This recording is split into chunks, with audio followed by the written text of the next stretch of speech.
What's going on, everybody? Rust and Peaches here with a brand new video, and today we're going to be talking about Warframe gameplay. This is for people who haven't yet played Warframe, why you should, and what can you do in the game. So in the game, there are these things called Warframes. They would be your controllable players. They each have different abilities. They each have different things they can do. They have different amounts of health and energy, so the amount of times they can use their abilities. You do not have to pay for any one of them. They are all unlocked in-game if you have the time to do so. If you do not have the time, then yes, you can put money into the game and get them faster. But that's not recommended because it makes it much more fun to go level to level, world to world, boss to boss, to collect each and every one of them like Pokemon. Then there are these. They are mods. They are dropped at the end of every level. You can equip them onto your frames. I'm not going to go into super detail, but mods make things better, essentially. There are melee weapons, there's a secondary weapon, and there are primary weapons.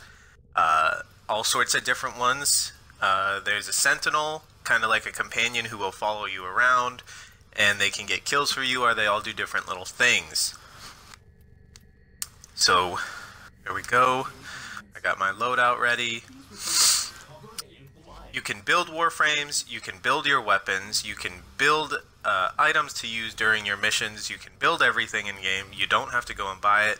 You can find an egg to hatch a Kubro, which is a dog-type companion, or you can scan genetic codes to get the cat-type companion.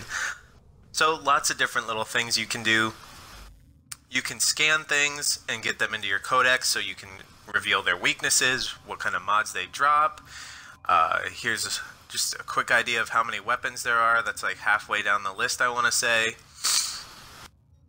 So all sorts of little things you can do. There's all little tutorials that you can go through and do.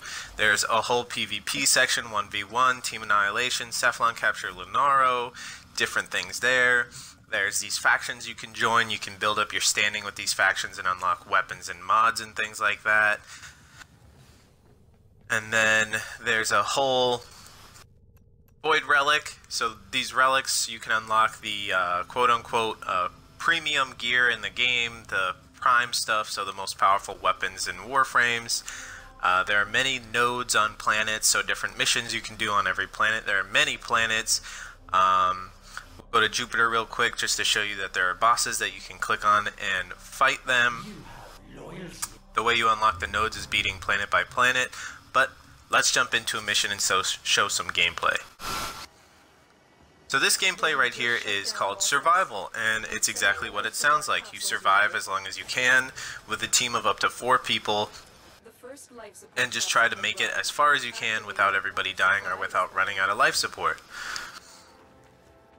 Now each Warframe has 4 abilities. This frame in particular is a sneaking Warframe, so he can go invisible, he can switch teleport, he can create a quick duplicate of himself, or he can take away the guns of all the enemies.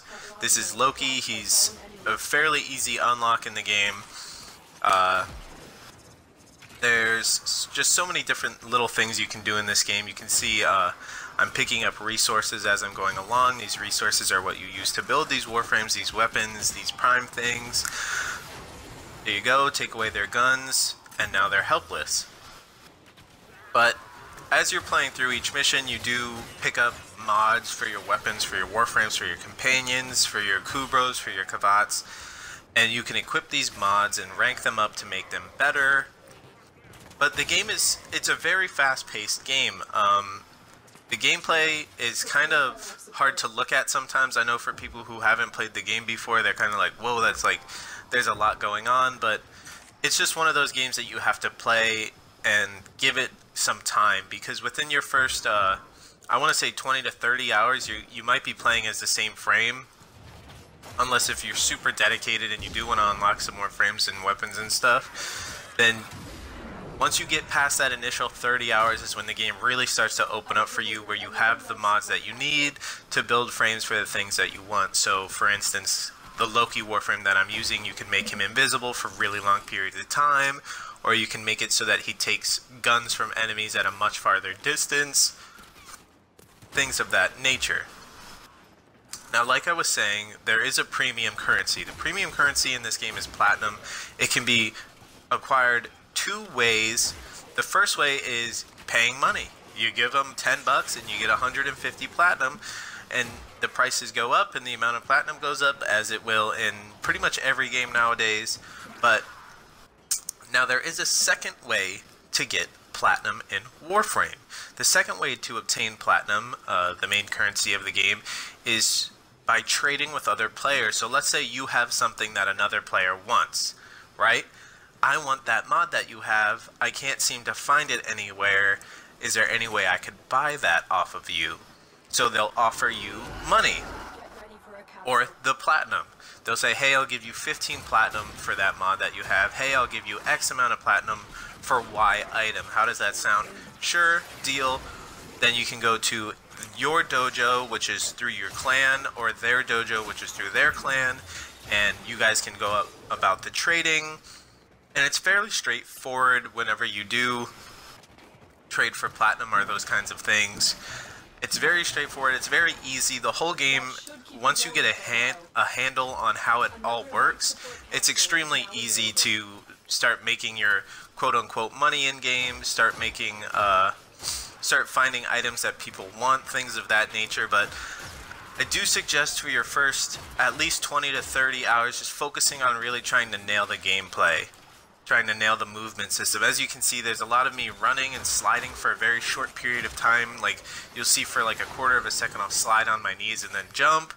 That would be the easiest way to move around the map. So before even worrying about how you're gonna make platinum and stuff, just focus on the gameplay, focus on really trying to nail down the mechanics of the game, because once you learn how things work, the game really opens up for you, and then you can start playing as any frame, using any weapon with the highest advantage that you can.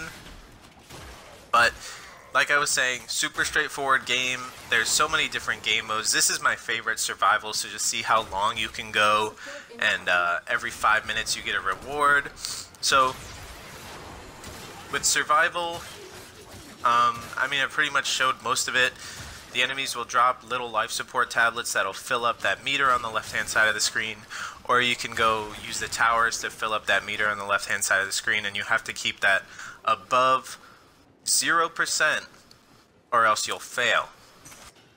But you can see here it's not too hard to do that even if you're playing by yourself. Now, if you are a kind of person who plays by themselves, this game will work for you as well, because you can go into missions by yourself. You don't need other people. But this is pretty much it from Rest in Peaches. You know, you guys have such a great day. Enjoy the rest of your day. Don't forget to leave a like, comment down below, subscribe to the channel. Let me know what you guys like about my channel. Let me know what you guys want to see in the future. But as for me, Rest in Peaches, signing out.